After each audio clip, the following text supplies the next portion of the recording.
భారత రాజ్యాంగ నిర్మాత భారతరత్న డాక్టర్ బాబాసాహెబ్ అంబేద్కర్ 135వ జయంతి వేడుకలు అద్దంకి పట్టణంలో ఘనంగా నిర్వహించారు. ఈ కార్యక్రమంలో వైఎస్ఆర్ కాంగ్రెస్ పార్టీ అద్దంకి నియోజకవర్గ సమన్వయకర్త డాక్టర్ చింతలపూడి అశోక్ కుమార్ పాల్గొని అంబేద్కర్ విగ్రహానికి పూలమాలలు వేసి ఘనంగా నివాళులర్పించారు. అనంతరం కేక్ కట్ చేసి కార్యకర్తలకు ప్రజలకు మిఠాయిలు తినిపించి శుభాకాంక్షలు తెలిపారు. అనంతరం డాక్టర్ చింతలపూడి అశోక్ కుమార్ మాట్లాడుతూ రాష్ట్రంలో కూటమి ప్రభుత్వం ఏర్పడిన తర్వాత రాజ్యాంగబద్దమైన హక్కులను కాలరాస్తున్నారని మండిపడ్డారు. అంబేద్కర్ ఆశయాలకు విరుద్ధంగా రాజ్యాంగేతరంగా రెడ్ బుక్ పాలన సాగిస్తూ ప్రజలను విపక్షాలను ఇబ్బందులకు గురి చేస్తున్నారంటూ విమర్శించారు. ప్రస్తుతం అధికారం మీ చేతుల్లో ఉంది కాబట్టి అరాచకాలు సాగిస్తున్నారు.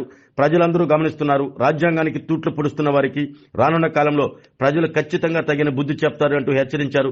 ప్రతి ఒక్కరూ చదువుకోవాలని, పోరాడాలని, సమానత్వం కోసం శ్రమించాలని అంబేద్కర్ ఇచ్చిన పిలుపును వైఎస్ఆర్ కాంగ్రెస్ పార్టీ స్ఫూర్తిగా తీసుకుందని తెలిపారు. రాజ్యాంగం కల్పించిన ప్రాథమిక హక్కులను కాపాడటానికి తమ పార్టీ నిరంతరం పోరాడుతుందని స్పష్టం చేశారు. రాష్ట్రంలో యువతను పెడదారి పట్టిస్తున్న గంజాయి నిర్మూలించాలని, అన్యాయాలను ఎదుర్కోవడంలో ప్రజలకు మనోధైర్యాన్ని కల్పించేందుకు వైఎస్ఆర్ కాంగ్రెస్ పార్టీ ఎల్లప్పుడూ ముందు ఉంటుందని డాక్టర్ చింతలపూడి అశోక్ కుమార్ పేర్కొన్నారు.